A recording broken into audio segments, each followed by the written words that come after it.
Hey everyone, what is up and welcome back to another episode of the Lifestyle Lifters Show. If you are struggling to build muscle, if you have a skinny fat physique, well today I've got with me Ollie Rhoda.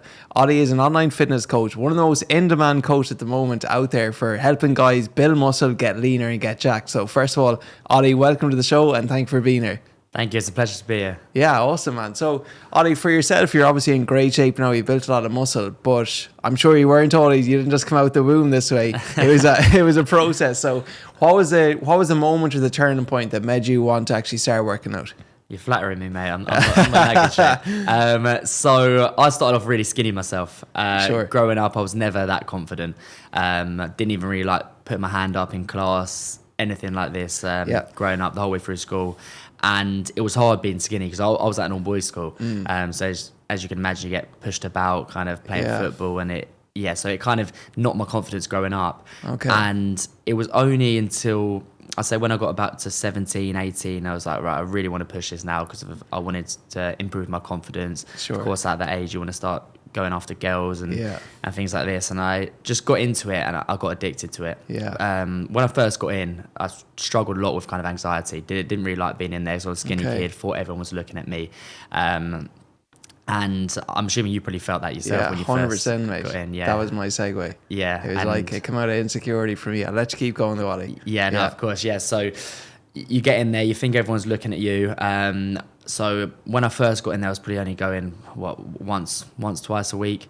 Sure. But then once I actually started learning a lot more, and I started thinking I was performing movements right, I just started going all the time, and it's been the same ever since. It's good for kind of mental well-being as well. Yeah. I feel almost low in energy if I don't go to the gym, and it's almost like, what am I doing if I'm not going there? Yeah. So was there any trigger moment that did someone say something to you, or was it just like out of your own desire to get better? Yeah, people would say things all the time, skinny arms, noodle arms. Yeah. Obviously some of my mates would say it, but they're just joking around. But I'd say when I was about, it must have been 17. Did you have birthday beats at your school? We didn't have birthday. Not really, no. So when's your birthday? You basically punch someone on the arm. It was like I think it must have been 16 because it was before I went into A levels, and I got absolutely battered on my birthday. Like it was by basically we had this. It's called the Pavilion. It was basically where you've done all your sports and whatnot, PE, and everyone goes there. 100 kids in the morning, and it was birthday beats, and my arm was fully swollen, and I was like, look, I can't even defend myself at all.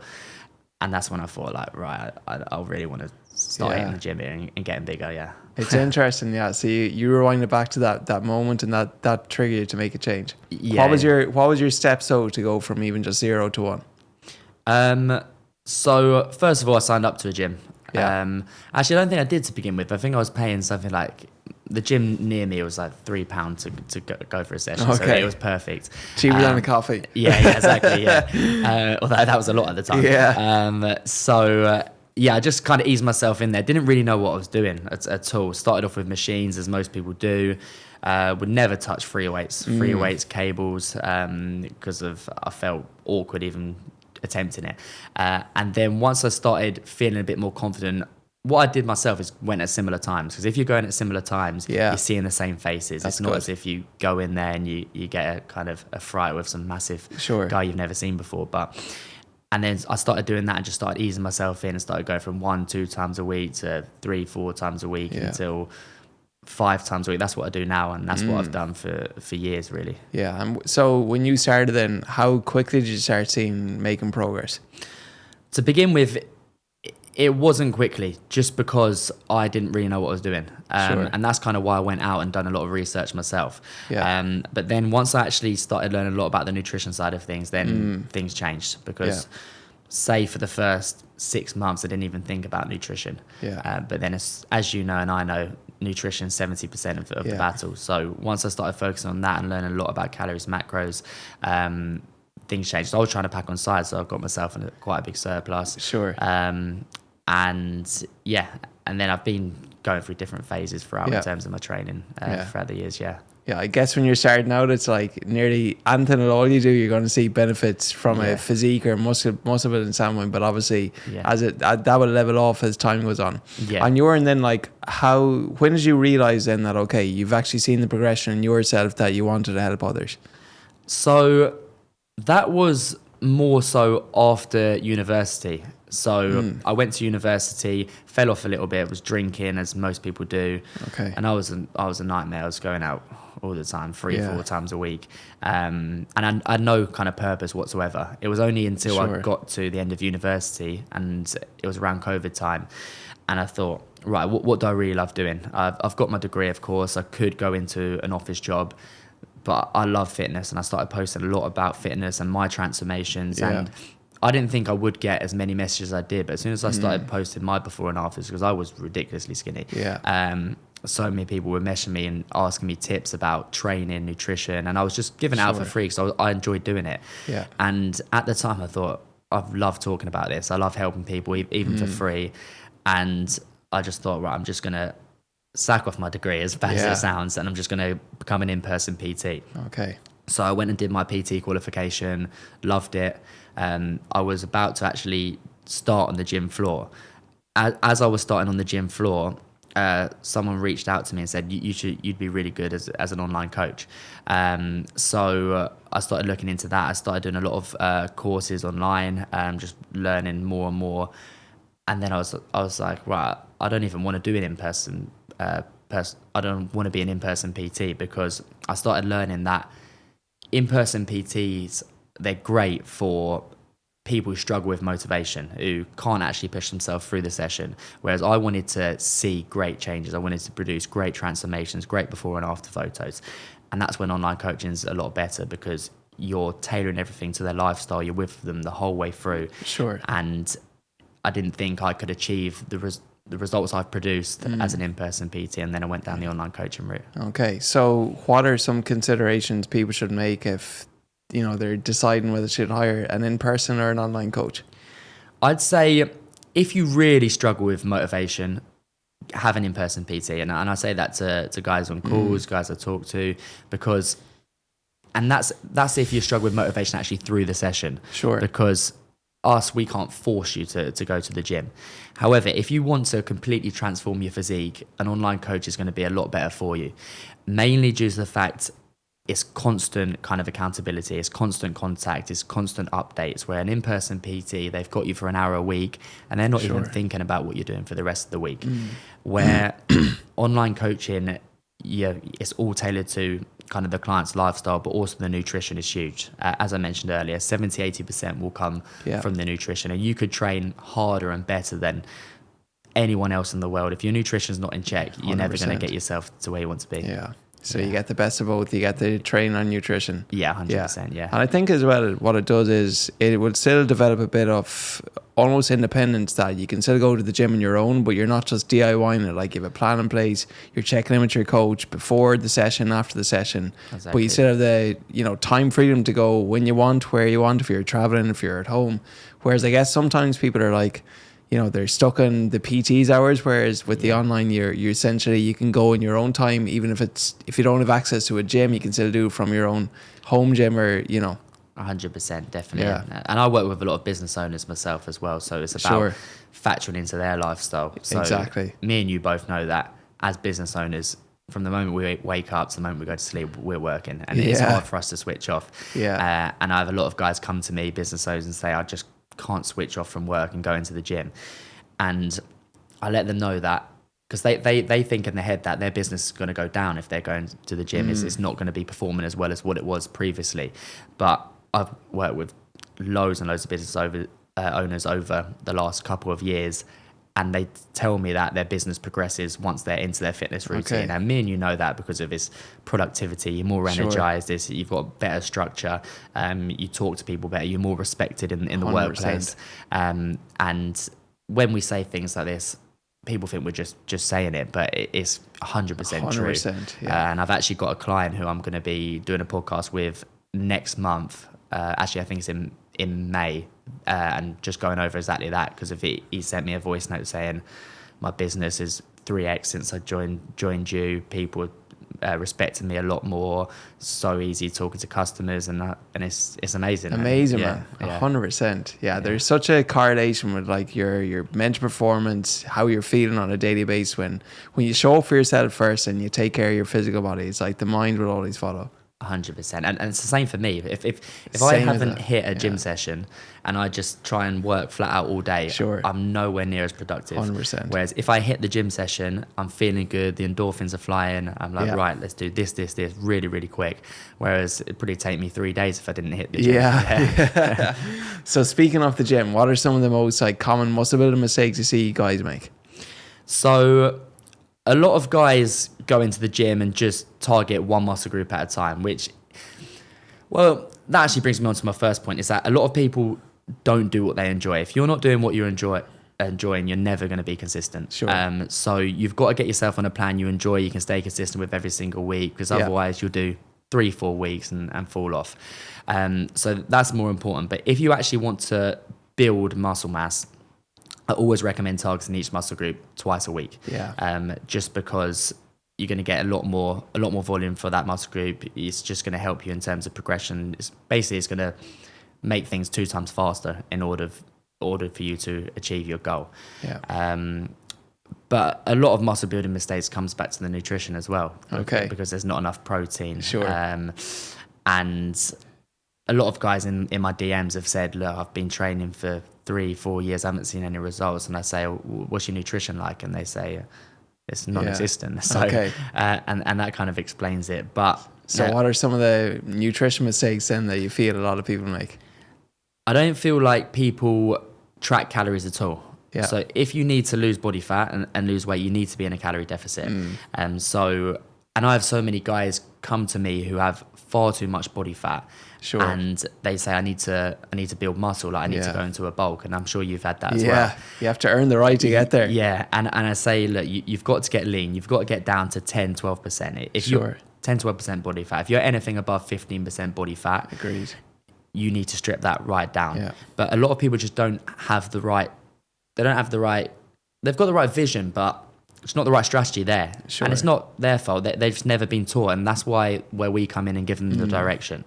Yeah. And I have guys messaging me saying, how have this person achieved this transformation? Like, it looks unrealistic. Are they on steroids? And I say, no, it's just we've got the right training, the right nutrition. We've got them really lean. We've reversed the diet. We've slowly brought carbs up, brought calories up, then start packing on muscle at a faster pace, and then up to maintenance. And I always say to guys, I want you to come to me and never need me again. In 6 months or a year's time, you can go away and never need me again, because you've gone through that process. You're at maintenance. You've got the knowledge behind you, and you can stay in shape for the rest of your life. Become redundant. Yeah, exactly. Yeah.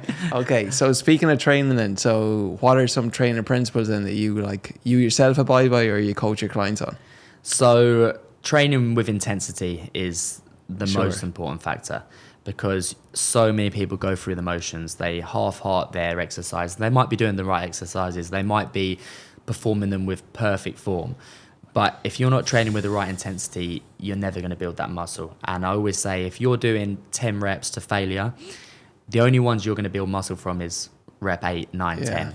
So if you're stopping at 6 or 7, then you might be burning calories in kind of a fat loss phase, but you need to be building that muscle. Yeah. Even if you're in a fat loss phase, you've got to be training with that high intensity, because the more muscle you build, your BMR increases, and it's a lot easier to strip the body fat as well, which a lot of people don't realize. Okay. Intensity, And I think there was a thing that Ireland used to only count to, and he only used to count the reps when they got hard. Yeah. Okay. And so when it comes to intensity, have you found from your coaching, Ollie, that there's like an optimal amount of volume that you need to do each week, or sets per body part?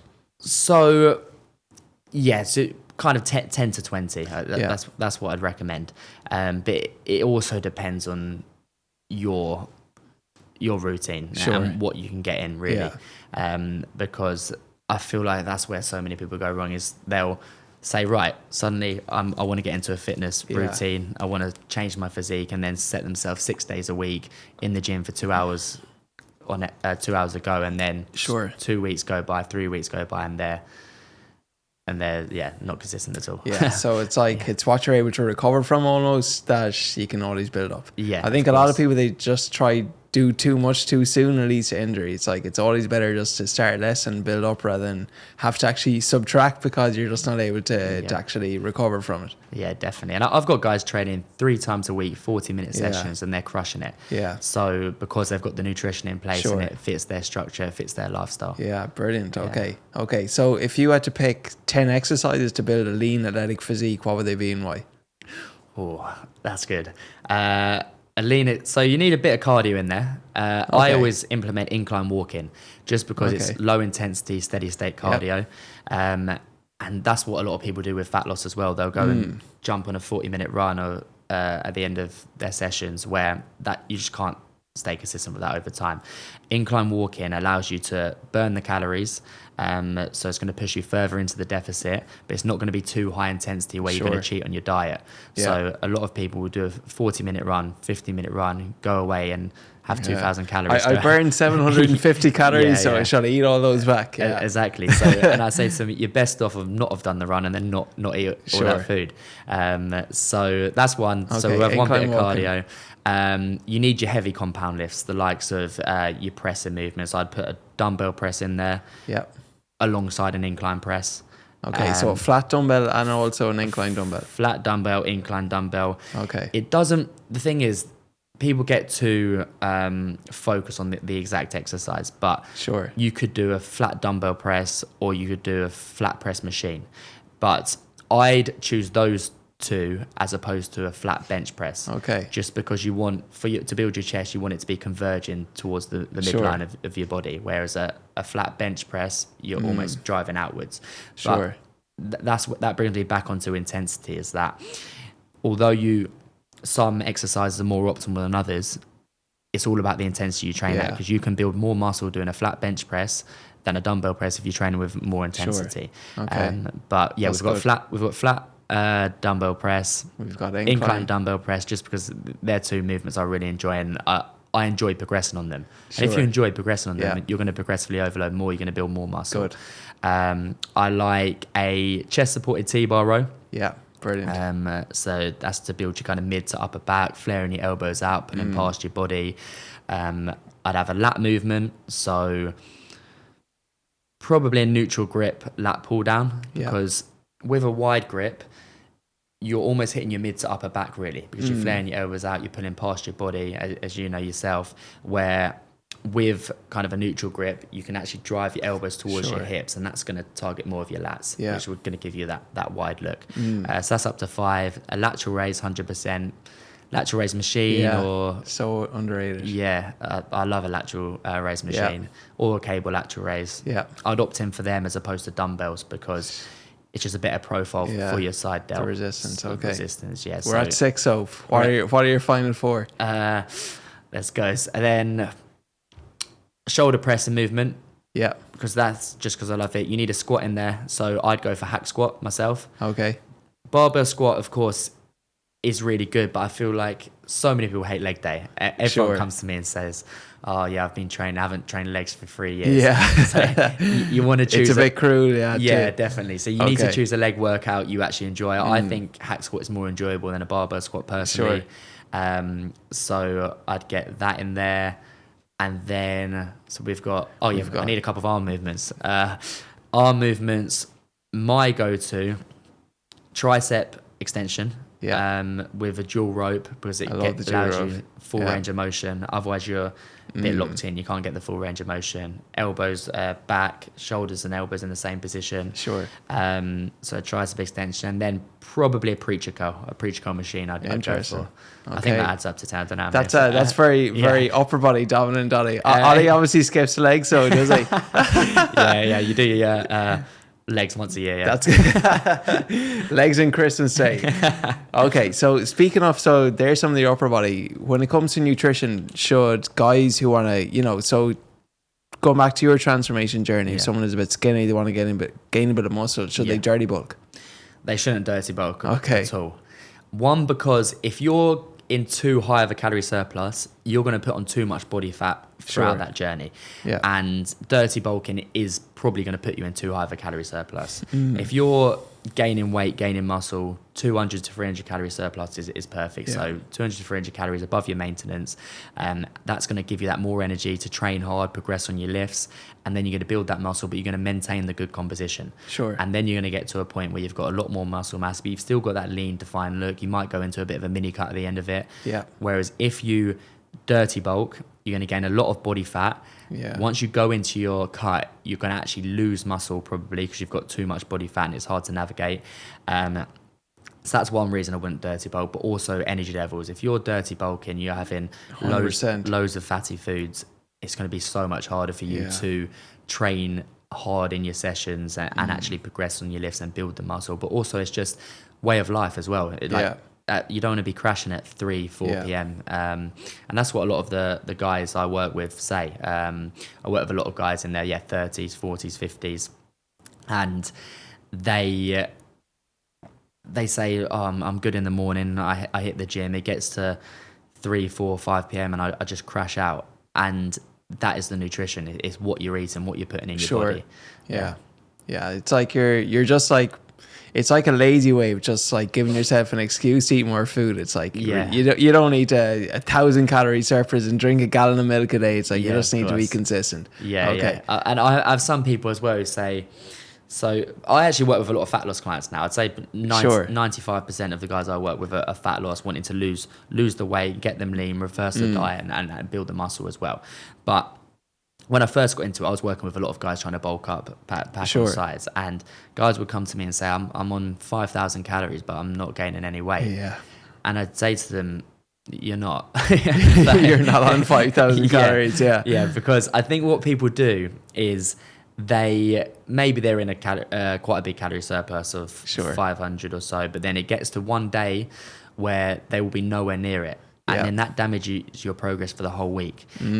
So if you're on, I don't know, say you're on 3,000 calories every day, Monday to Friday, and then you drop down to 1,000 for Saturday, Sunday, obviously it depends on your height and weight and where you're at, but it's unlikely you're actually going to gain the weight. And it's the same with fat loss clients. It's the exact same thing. It's where the reverse. Guys could be really, really on it Monday to Friday. Say their maintenance calories is 2,500 and they're on 2,000 every single day, Monday to Friday. If they go and have a 3,500 or 4,000 calorie day, Saturday and Sunday, or Saturday or Sunday, you're not going to lose weight over the course of the week. And and a lot of guys who come to me and they need the help, they say that I'm really good Monday to Friday, but it's the weekends that it's kill 30% of your week though. 100%. It's like, you know, if you take into consideration that, it's like, that's why if you know you've got something on, like, just look at them from a weekly rather than a daily point of view. It's like, okay, 2,000 a day times 7 is 14,000 a week. So you could have 4,000 on Saturday, but God, you've only got like whatever 10k left for the week. So it's just budgeting that out. What are some of your like favorite go-to high protein meals? First of all, I was about to do the maths there, but I thought I was going to muck it up. Yeah, glad you done it yourself. So high protein meals. You want your lean meats, your likes of your steaks, your salmon, chicken. But I feel like people overdo it with carbs all the time. But that brings me on to another issue. Sorry, I'm digging from the question. But another issue is that keto diets and people cut out carbs as well, where you don't want to be cutting out carbs. Especially because you need the carbs for your energy levels for your performance in the gym to actually train hard and progress on your lifts. So that's one issue with that. And another issue is that if you're cutting out carbs, it's only so long you can do that for as well. So one issue is that you can't progress on your lifts and you can't actually get the most out of your sessions. But then at some point you're going to want your carbs back as well. And then it's going to be hard to kind of navigate That's a recipe for a yo-yo diet. Yeah, back and forth all the time. 100%. Yeah, 100%. Yeah, if you can't follow for a decade, don't follow for a day. Yeah, 100%. And you were, and then so if someone is stuck in that like skinny fat physique, where do they even start? Should they cut? Should they bulk? So it depends how much body fat you've actually got. I'd always say anything above 15% body fat, that's when you want to get yourself into a deficit and get down to about 10 10 to 12% body fat. Yeah. And by that, I mean, because a lot of people don't know about kind of body fat percentage and so on. If you can't visually see your abs, if you can see the body fat there, you should really be cutting. If you've only got a slight bit of body fat and you're completely new to training, that's different. You can stay at maintenance, you can progress on your lifts, and you can still actually burn a bit of body fat. Yeah. But if you've been training a while, and you can't see your abs at all, you can see the body fat there, the worst thing you can do is go into a gaining phase. You've got to strip that down and get lean and then build on it. I almost see it as an art. It's almost like getting a blank canvas. Yeah. You get a blank canvas, you're lean, you then really build on it. Sure. But even during that fat loss phase as well, you can still be progressing on your lifts and you can still be building muscle. And I always say to guys, the fastest way to look like you've gained 5 kg of muscle mass is to lose 5 kg of body fat. Yeah. So that's kind of how I'd go about it. Is there such thing as like a skinny fat transformation program, or are there even some principles that people should just abide by? So I'd say a lot of the guys I take on board are skinny fat. Sure. So I call it rip, reverse, rebuild. That's kind of how I promote it. Reverse, rebuild. Yeah. Don't know how catchy the name is. But Yeah, it sounds good. The 3 R's. And it's Ollie Rhoda as well. So, you get the guys to strip the body fat. They're progressing their lifts. They're getting into a routine of their weight training. You strip them right down to 10, 11, 12% body fat. They're looking lean. They're looking defined. We then reverse it from there. Slowly bring calories up. Slowly bring carbs up, because that's where 90% of guys go wrong. 90% of guys who lose the weight end up putting it all back on and more long term. 100%. Because they get lean and they think, right, I've done it now I can eat a bit more, and then they put it all back on and they're back to square one. And that's why I say I want guys to come to me and never need me ever again. Sure. So because if they do ever need me again, then I know they haven't stuck to kind of they don't what do I've right given the them. first time. Yeah. So get lean, reverse it. We only need to be slowly bringing up calories. So you don't want to go in from 1,800 calories straight up to 2,500. You're going to put that body fat straight back 100%. on. You bring it up by 100 calories a week or 150 calories, depending on where you're at in terms of your scale weight. And you slowly bring those carbs up. Okay. That way you've got more energy to keep progressing on your lifts, keep building more muscle. And then, so it's rip, reverse, and then you're rebuilding. And you're then focusing on kind of performance from there. Sure. So really focusing on certain muscle groups. Say you've got your arms are lacking, you then want more volume in terms of your arms in the next training phase, and it's about really pinpointing it to the individual. Sure. So you can maximize performance, and that's when you get addicted to it. Yeah. If you 100%. if you get that lean, you're reversing it, you're seeing the changes. I've got one of my good mates who I've been coaching recently. He had quite a bit of body fat, got him really lean, got him down to 1.8k kind of calories, and we've now reversed the diet. He's eating 2.8k calories now, because we reversed it right. We got the calories, the macros right, and he's loving life. He's having loads of food. He's training hard. He's still looking shredded. I'm going to post his transformation in the next few days, and I've actually got a call with him today to kind of discuss it. So brilliant. And that's what you want. You want to get to a point where you can enjoy your food, you can enjoy your social occasions, and you're in shape, and you can stay in shape all year round. Sure. And I always say, I've said this to quite a few of my clients recently, is that I don't go into any gaining phase, any cutting phase myself, because I've done that process myself and I've got up to maintenance, and I stay at maintenance all year round. I just focus on trying to overload a bit more on my lifts, building a bit more muscle, but still maintaining the good composition. So stay kind of lean year round, but just add a bit more weight to the bar. Lean all year round. That's what I enjoy. I like to be athletic. I like to be energized, and I like to have a bit of an aesthetic look. Not super shredded, but to the point where you can see definition. And because I've gone through so many years of bulking, cutting, and different approaches, I'm at a point where I'm actually happy with where I'm at, and it took me years to get there. But, it didn't happen overnight. Yeah, of course. I was unhappy for years. Yeah. Okay. But I'm someone who gets addicted to things, and I got addicted to training, and everything I do, I want to do it with 100%. I want to take it to the absolute highest I possibly could. Same with business, same with training, same with everything really. Yeah. Okay. Just question on the rebuilding phase. I think that's like the part that people struggle most with. Yeah. So let's just say, is there an optimal time frame that, let's just say someone has a 3-month transformation? Yeah. How quickly, ideally, are they getting like back to maintenance after a 3-month cut? I always say to guys that, so it will take a while. It'll take probably 2 to 4 months, I'd say, to get up to maintenance. Yeah. However, I always say to guys, your best look is going to be about 6 to 8 weeks after you reverse the diet. Sure. So a lot of people think once they're at their leanest, that's when they're going to look the best. But as you know, as I know, because we've gone through it ourselves, at that point you are a bit low in energy. I almost think you look a little bit too lean at that point, but it's a mental battle, and that's what I help with my clients. I really help them through that mental battle where when you're at your leanest and you're struggling with energy and you start to think you're looking a little bit skinny, I say, look, 6 to 8 weeks you're going to be in the shape of your life. And it happens all the time 100%. because they get up to maintenance, they've got more muscle mass, they're still lean, they're defined. And that's why I love what I do, really. You're eating more food without gaining a whole lot of body fat. Exactly. That's the ideal situation, mate. Yeah. Awesome. So, and then you can enjoy your social situations. And going back to social situations as well, a lot of my clients, they're lifestyle clients, that they like to go out for a drink, they like to go out for food.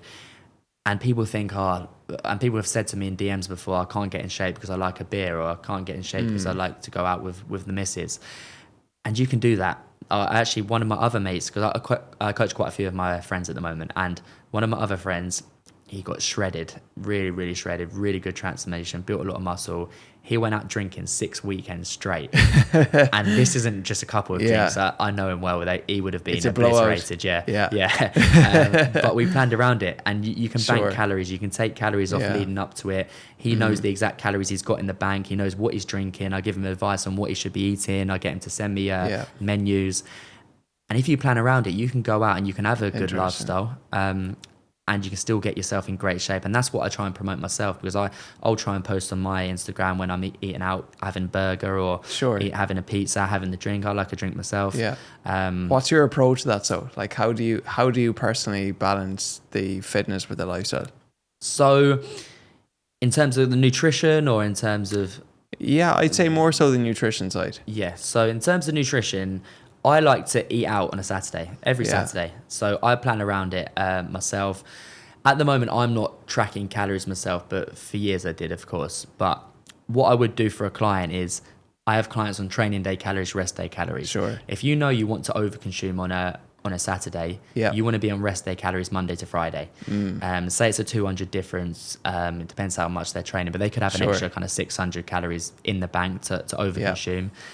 And they'll know kind of, although it might not be to the T, they'll know kind of if they're in their calorie limit. And then if they're not, I'll go back and say, look, right, we haven't lost the weight here. We need to change this around, and then we plan around it the next week. And the aim is to get to a point where the client's seeing results every single week from day dot, really. First few weeks, maybe we're kind of getting them into the swing of things and changing things around, but all the way through to 6 months time, every single week you want changes in terms of your strength progression. You want to see change in terms of scale weight, and then as the process goes on, then you start seeing changes in physique 100% as well. Deadly. Okay. Yeah. And on your end then, Ollie, when it comes to, first of all, you've built a very strong personal brand over the last I'd say over the last year or two. What have been some of the keys to help you do that? Social media, of course, is the biggest side of things, and I've built TikTok, Instagram, Facebook, all to quite a good following. What's your following on each, actually? What is my... Your following on, let's say, Instagram? Are you over? I think Instagram just over 200,000, then I think Facebook is just over 100,000. TikTok's over 400,000, I think. Okay. And I just try and give quick, easy tips. I feel like so many people out there they're too confusing with things. They try and, a lot of coaches try and be too confusing to make themselves sound more intelligent. Where guys want it as simple as possible. You want to give it as simple. Like most of the people I work with are guys. I'd say, I think all my clients are guys now. And guys want it plain, simple. They want to get to the point. I'm very quick and easy in my content. 10 seconds. This is how you build big arms. This is how you grow your side delts. I'm straight to the point. And people like that. And when I jump on calls with them, they say, look, you're really straight to the point. They felt like they could kind of get to know me as well, kind of before the call, and they could trust me. Mainly because I post a lot of lifestyle stuff as well. Try and talk to the camera. I've done a few podcasts, and it's all about just being relatable to guys, really. Yeah. And I feel like I am, and I feel like that's kind of worked well over the years. Yeah. Okay. Yeah. What's your vision for Ollie Rhoda Fitness? I just want to keep growing it. I love it. I want to produce many good transformations as possible. Yeah. Whereas I'm at a point now where I've got a kind of transformation page on my Instagram, and it's loaded with transformations, but I want more and more and more. Sure. And that's what I mean when I say I take things to the extreme, because nothing's enough for me. And it's just something I love doing. I love guys saying to me, "You've changed my life." And a lot of my clients who, even if I haven't trained them for 2 years or so, sure, I'm good friends with them. So I had a past client who I hadn't yet trained for 2 years. He came out a couple months ago. We went to a beach club. We chilled together. It helps in terms of connections, and it's just you get to know a lot of people all around the world as well. Yeah. Okay. Awesome. Yeah. Awesome. Ollie, this has been awesome so far. Let's finish up with some rapid fire questions. All right. So whatever comes to mind. So what's the worst fitness advice you've ever heard? Cut out carbs.